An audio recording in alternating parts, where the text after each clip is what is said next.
Hello बच्चों and welcome back to your own channel Singh creations education.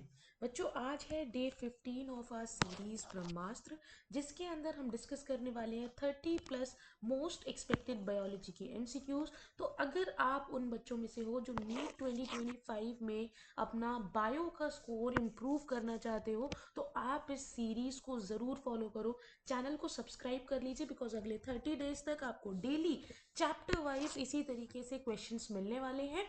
ये questions आपके लिए बेनिफिशियल इसलिए होंगे क्योंकि लास्ट 15 इयर्स के अंदर नीट एग्जामिनेशन में बायो में जितने भी क्वेश्चंस और कंसेप्ट सबसे ज़्यादा बार रिपीट हुए हैं, वो सभी क्वेश्चंस चैप्टर वाइज मैं आपके लिए लेकर आ चुकी हूँ। इससे पहले ऑलरेडी कई चैप्टर्स हम कवर कर चुके हैं। डिस्क्रिप्शन बॉक्स में आपको प्लेलिस्ट का लिंक मिल जाएगा। मेक श्योर कि आप उन चैप्टर्स को भी ज़रूर फॉलो करें और उन चैप्टर्स के क्वेश्चंस भी ज़रूर देखें। आज के इस वीडियो को स्टार्ट करते हैं with your question number 1, which component of blood is primarily responsible for oxygen transport। Oxygen को ट्रांसपोर्ट करने के लिए ब्लड में कौन सा कंपोनेंट होता है जो सबसे ज्यादा रिस्पॉन्सिबल होता है। यहाँ पर आप टाइम देख रहे होगे, टाइम खत्म हो चुका है। आपको 15 सेकेंड्स का टाइम मिलेगा for each and every question. जैसे ही आप टोटल 30 क्वेश्चंस कर लोगे, आप वीडियो के एंड में कमेंट सेक्शन में कमेंट करके जरूर जाना कि आपने 30 में से कितने क्वेश्चन सही किए। This will really give you so much confidence अगर आप 25+ क्वेश्चंस भी यहाँ पर कवर करते हो। तो चलो इन सब बातों को छोड़कर एक बार देखते हैं कि इस क्वेश्चन का सही आंसर क्या है। The correct option here is option number C, red blood cell. Red blood cell जो होते हैं उनके अंदर हीमोग्लोबिन होता है जो ऑक्सीजन के साथ बाइंड कर जाता है फॉर द ट्रांसपोर्ट। 2016 में ये क्वेश्चन आपसे पूछा गया था। सेकेंड क्वेश्चन की तरफ चलते हैं। Person with blood group A B can receive blood from which of the following group. अगर कोई पर्सन है, समझ लो ये एक बंदा है जिसका ब्लड ग्रुप है ए बी, राइट, और इसको ब्लड चाहिए। अब ये किस पर्सन से ब्लड रिसीव कर सकता है? A blood group, B blood group, O blood group या फिर A B blood group. The correct option here is option number D, इन चारों से। वाई? बिकॉज इंडिविजुअल जिसका ब्लड ग्रुप ए बी है वो एक यूनिवर्सल रेसिपिएंट है। यूनिवर्सल रेसिपिएंट का मतलब क्या हो गया कि उसको ए ब्लड ग्रुप वाले भी ब्लड दे सकते हैं, बी ब्लड ग्रुप वाले भी ब्लड दे सकते हैं, ए बी ब्लड ग्रुप वाले भी ब्लड दे सकते हैं और ओ पॉजिटिव तो सबको ब्लड दे ही सकते हैं, राइट। तो नीट 2017 में ये क्वेश्चन पूछा गया था। आगे बढ़ते हैं। The enzyme which is responsible for the conversion of fibrinogen into fibrin. Fibrinogen को फिब्रिन में कन्वर्ट करने वाला कौन सा एंजाइम है during the process of blood coagulation? And the time is up. Correct option here is option number A, thrombin. Thrombin जो है वो कैटेलाइज करता है फिब्रिनोजेन से फिब्रिन बनने वाली आपकी रिएक्शन को, जिससे आपका क्लॉट बनता है। ठीक है, ब्लड के अंदर क्लॉट बनेगा। नीट 2018 का एक क्वेश्चन है। Question number 4, which blood group lacks both A and B antigen on red blood cell. कौन से ब्लड ग्रुप के आरबीसी पे ए एंटीजन भी नहीं होता है और बी एंटीजन भी नहीं होता है? And the correct option here is, जाहिर सी बात है, ओ जिसके अंदर ना ही आपको ए दिख रहा है और ना ही बी एंटीजन दिख रहा है। नीट 2019 में ये क्वेश्चन पूछा गया था। आगे बढ़ते हैं। विच of the following is not a component of plasma. Plasma के अंदर इनमें से कौन सी चीज है जो इंक्लूडेड नहीं होगी? Either it is water, albumin, haemoglobin या fibrinogen. And the time is up. Correct option here is option number C, haemoglobin, क्योंकि हीमोग्लोबिन आपको रेड ब्लड सेल में देखने को मिलेगा, ना कि प्लाज्मा के अंदर। प्लाज्मा के कॉन्स्टिट्यूएंट्स अलग है, वाटर, एल्ब्यूमिन, फिब्रिनोजन, ये प्लाज्मा के कॉन्स्टिट्यूएंट्स है, लेकिन हीमोग्लोबिन आपको सिर्फ और सिर्फ आरबीसी यानी कि ब्लड के अंदर देखने को मिलेगा। नीट 2020 का आपका ये क्वेश्चन है। आगे बढ़ते हैं। Lymph which differs from blood in that it lacks. Lymph जो होते हैं वो ब्लड से डिफरेंट है, ठीक है। ऐसा क्यों? उनके अंदर ऐसी क्या चीज है जो एब्सेंट होती है? The correct option here is option number B, RBC. Lymph जो है वो जाहिर सी बात है प्लाज्मा की तरह ही है, but it does not contain RBC, red blood cell. NEET 2016 का आपका ये क्वेश्चन है। आगे बढ़ते हैं। The primary function of lymph is. Lymph के बारे में पता चल गया। अब इसका जो फंक्शन है आपको वो बताना है कि इसका काम क्या है, किसको ट्रांसपोर्ट करता है, CO2 या O2?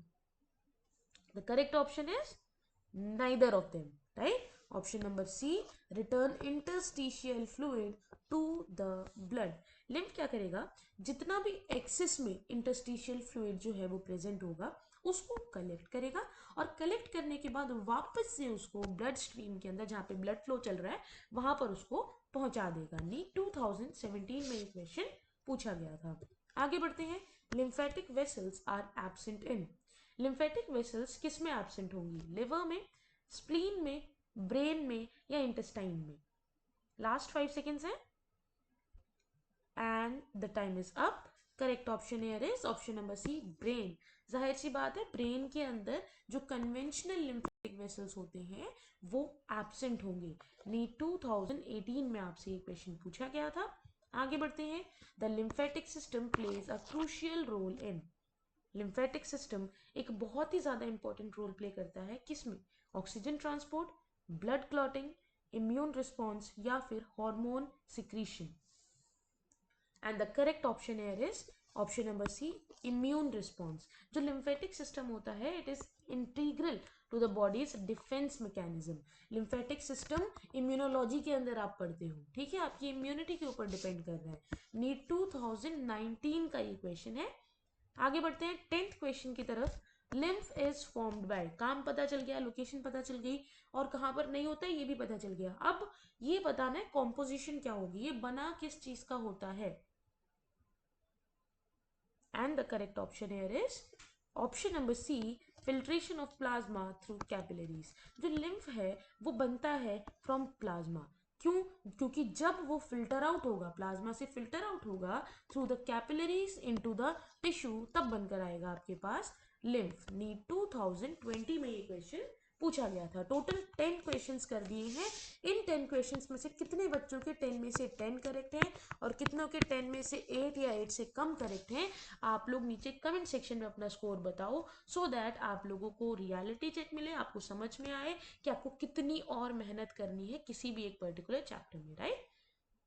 ये मैं इसलिए पूछती हूँ क्योंकि अगर मैं ये नहीं पूछूंगी तो आपके ऊपर जरा सा भी प्रेशर नहीं रहेगा कि हाँ मुझे थोड़ा और ध्यान से और सही तरह से क्वेश्चंस को करना है। अगर कोई भी क्वेश्चन है और वो 15 सेकंड्स में आपसे नहीं हो रहा है, वीडियो को पॉज करके देन उसका आंसर ट्राई करने की कोशिश किया करो, बिकॉज 15 सेकंड्स कभी कभी होता है, किसी किसी क्वेश्चन में थोड़ा ज़्यादा टाइम चाहिए होता है, और आप लोगों को लगता है कि मेरे को 15 सेकंड से थोड़ा ज़्यादा टाइम चाहिए, आप पॉज कर लो वीडियो को, देन आप उसका आंसर कर दो, ठीक है? चलो नेक्स्ट क्वेश्चन की तरफ चलते हैं। The valve between the left atrium and left ventricle is called। जो वाल्व प्रेजेंट होता है लेफ्ट एट्रियम और लेफ्ट वेंट्रिकल के बीच में, उसे हम क्या कहते हैं? And the correct option is bicuspid valve. Bicuspid valve जो होती है उसका काम क्या होता है? ये ब्लड फ्लो को रेगुलेट करती है लेफ्ट एट्रियम और लेफ्ट वेंट्रिकल के बीच में, ठीक है? नीट 2016 का ये क्वेश्चन है। आगे बढ़ते हैं। The largest artery in the human body is. Human body के अंदर सबसे ज्यादा बड़ी यानी कि लार्जेस्ट आर्टरी कौन सी है? Pulmonary artery, carotid artery, aorta या फिर coronary artery?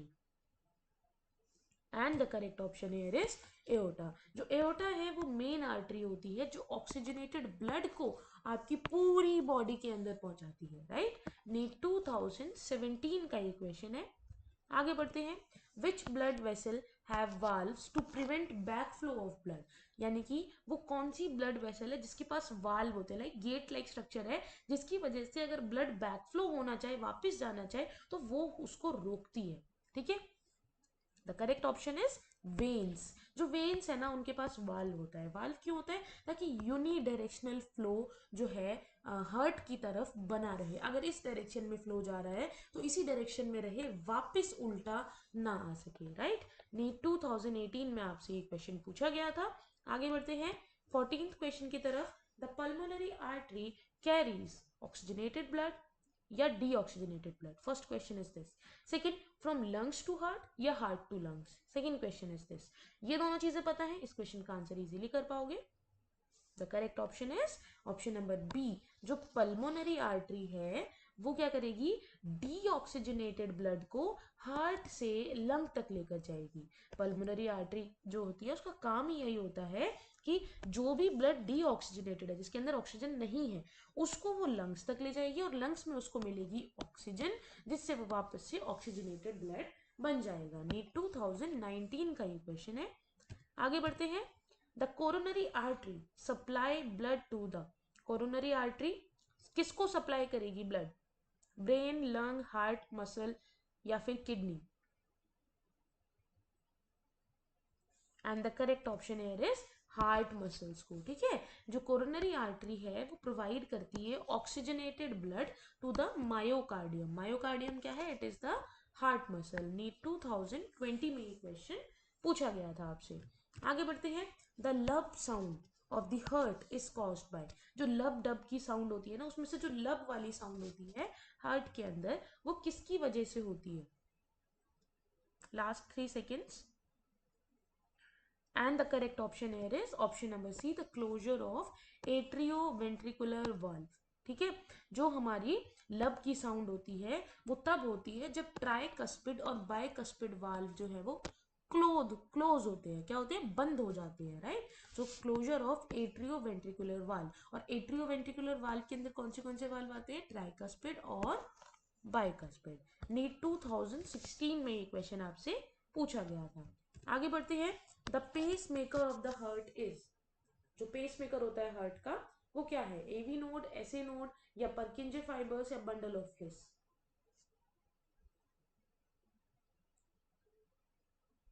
And the correct option here is option number B, SA node. SA node क्या करता है, इनिशिएट करता है हार्ट बीट को, राइट, जिसको हम एक नेचुरल पेसमेकर कहते हैं। नीट 2014 में ये क्वेश्चन आपसे पूछा गया था। आगे बढ़ते हैं। ECG is use to measure, ECG उसको हम किसके लिए यूज करते हैं, हार्ट वॉल्यूम को मेजर करने के लिए, ब्लड फ्लो को मेजर करने के लिए, electrical activity of the heart या हार्ट के साइज को मेजर करने के लिए। And the correct option here is option number C, electrical activity of the heart. ठीक है, क्योंकि इलेक्ट्रोकार्डियोग्राफी इसी की वजह से होती है, इसीलिए इसका नाम है ईसीजी। ये इलेक्ट्रिकल सिग्नल्स जो भी आपके हार्ट से निकल कर आते हैं, ठीक है, अदर देन योर लव, ठीक है, उसको ये क्या करता है, रिकॉर्ड करता है। नीट 2015 का ये क्वेश्चन है। आगे बढ़ते हैं। Cardiac output is defined as, जो कार्डियक आउटपुट है उसको आप कैसे डिफाइन करोगे, heart stroke, stroke volume, blood pressure, volume, tidal volume और हार्ट रेट या फिर stroke volume only. The correct option here is option number A, heart rate into stroke volume. मतलब कार्डियक आउटपुट आपका तब निकल के आएगा जब आपको ये पता चल जाए कि कितना ब्लड पंप किया जा रहा है पर मिनट, राइट। नीट 2011 का ये क्वेश्चन है। नेक्स्ट क्वेश्चन की तरफ चलते हैं। The QRS complex in an ECG represent, जो आप देखते हो ना QRS सॉरी, जो कॉम्प्लेक्स बनता है ECG के अंदर, वो क्या बताता है। The correct option here is option number C, ventricular depolarization. QRS indicate करता है the start of ventricular contraction. NEET 2018 का ये क्वेश्चन है। 21 question, double circulation mean, double circulation का मतलब क्या होता है।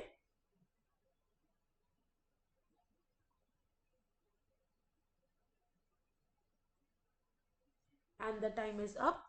Correct option here is option number A, जब ब्लड पास करे twice through the heart in one cycle, यानी कि एक ही साइकिल में हार्ट तक जो आपका ब्लड है वो 2 बार होकर गया है, ठीक है, इसको कहते हैं double circulation.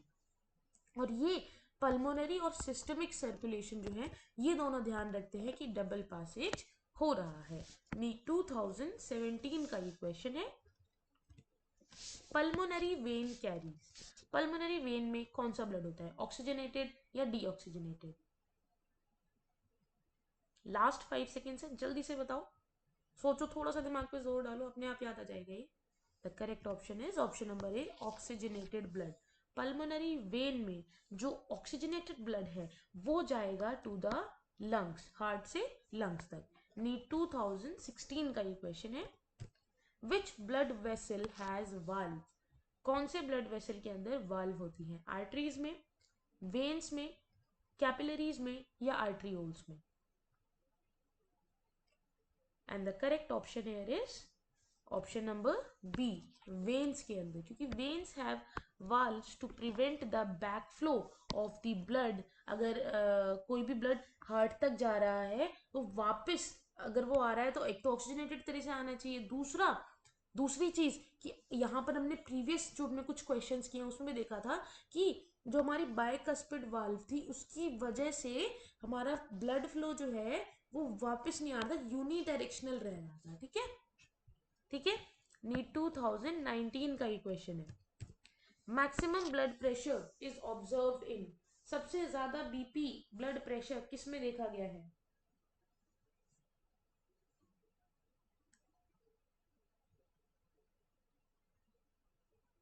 And the correct option here is option number C, arteries. Arteries के अंदर ब्लड जो है वो डायरेक्टली हार्ट से आता है, ठीक है, और हार्ट से आने की वजह से इसका हाई प्रेशर होता है, राइट। नीट 2014 का ये क्वेश्चन है। आगे बढ़ते हैं। Heart sounds are produced due to, heart की जो साउंड होती है लब डब वो किसकी वजह से प्रोड्यूस होती है? Contraction of atria, flow of blood, opening of valve या closing of valve. And the correct option is closure of valve. जो लब डब साउंड होती है these are produced due to the closing of AV and semilunar valve. Clear? NEET 2020 में बच्चों आपसे ये question पूछा गया था, ये अच्छा क्वेश्चन है और यहाँ से क्वेश्चंस बनते भी हैं। Which condition is called silent killer? Asthma, emphysema, hypertension या डायबिटीज? किस डिजीज को, किस कंडीशन को हम साइलेंट किलर कहते हैं? And the correct option is hypertension. Hypertension का मतलब हाई बीपी, जिसके ज्यादातर कोई सिम्टम्स नहीं होते हैं लेकिन ये ऑर्गन्स को डैमेज करने का काम करता है, राइट। नीट 2017 में ये क्वेश्चन पूछा गया था, बहुत ही ज्यादा इंपॉर्टेंट क्वेश्चन है, आप लोगों को नेम वाइज ये याद होना चाहिए। आगे बढ़ते हैं। Angina pectoris is caused by low BP, coronary artery blockage, valve failure या फिर cardiac muscular tear. And the correct option here is option number C, sorry option number B, coronary artery blockage. ठीक है, Y? जब oxygen की कमी होती है due to जो आपकी आर्टरीज होती हैं वो नैरो डाउन हो जाएंगी। जब आर्टरीज ही नैरो डाउन हो जाएंगी तो ऑक्सीजन प्रॉपरली नहीं पहुंचेगा, और ऑक्सीजन प्रॉपरली नहीं पहुंचेगा तो चेस्ट में पेन होगा, और चेस्ट में पेन को हम कह रहे हैं एंजीना पेक्टोरिस, राइट। नीट 2018 में ये क्वेश्चन पूछा गया था। आगे बढ़ेंगे। कोरोनरी आर्टरी डिजीज अफेक्ट, जो कोरोनरी आर्टरी है, जो डिजीज है कोरोनरी आर्टरी की, उससे किस पर इफेक्ट पड़ेगा? ब्रेन पे, लंग पे, लिवर पे या हार्ट पे? And the correct option here is option number D, heart. Coronary artery disease जो है उसके अंदर आर्टरीज ब्लॉक हो जाती हैं, ठीक है, और ब्लॉक होने की वजह से वो हार्ट तक सप्लाई नहीं कर पाएंगी, जिसकी वजह से उसका इफेक्ट किस पे आएगा? हार्ट पे आएगा। नीट 2016 का ये क्वेश्चन है। आगे बढ़ते हैं। Heart failure is defined as, heart failure का मतलब क्या है? हार्ट ने बीट करना बंद कर दिया, हार्ट इनफ ब्लड को पंप नहीं कर पा रहा है, हार्ट कॉन्ट्रैक्ट कर रहा है इरेगुलरली, या फिर ब्लड लीक हो रहा है हार्ट के अंदर।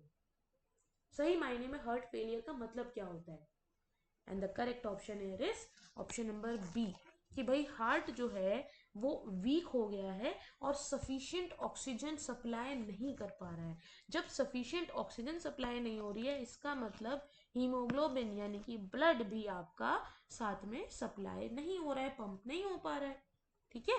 नीट 2019 का ये क्वेश्चन है। लास्ट क्वेश्चन की तरफ चलते हैं। Which disorder is due to fatty deposits in arteries? अगर आर्टरीज में फैट्स इस तरह से डिपॉजिट हो जाएगा तो आप मुझे बताओ कौन सा डिसऑर्डर होगा? The correct option is atherosclerosis. क्यों? क्योंकि वो नैरो डाउन कर देगा आर्टरी को। आपने देखा यहाँ पर जगह कम हो गई ब्लड के फ्लो के लिए, पहले ये सारी जगह थी, अब ये सिर्फ इतनी सी जगह रह गई है, ठीक है। तो क्या हो गया, ब्लड फ्लो रिस्ट्रिक्ट हो जाएगा बिकॉज ये पतली हो जाएगी। 2021 में आपसे ये क्वेश्चन पूछा गया था। आई होप आपको ये क्वेश्चंस पसंद आए होंगे। नेक्स्ट चैप्टर के क्वेश्चंस हम नेक्स्ट क्लास में करेंगे, जो कि सेम टाइमिंग पर कल होने वाली है 8 PM, क्योंकि डेली इसी तरीके से लाइव आके मैं आपको क्वेश्चंस प्रैक्टिस कराती हूँ। सो मेक श्योर आप चैनल को सब्सक्राइब कर लें। क्वेश्चंस पसंद आए तो लाइक और शेयर करना ना भूलें। इंस्टाग्राम और टेलीग्राम पर जरूर फॉलो कर लो for latest updates about your NEET examination as well as important tips and tricks for your NEET examination. मिलते हैं अगली वीडियो में, तब तक के लिए all the best, have a good day, bye bye.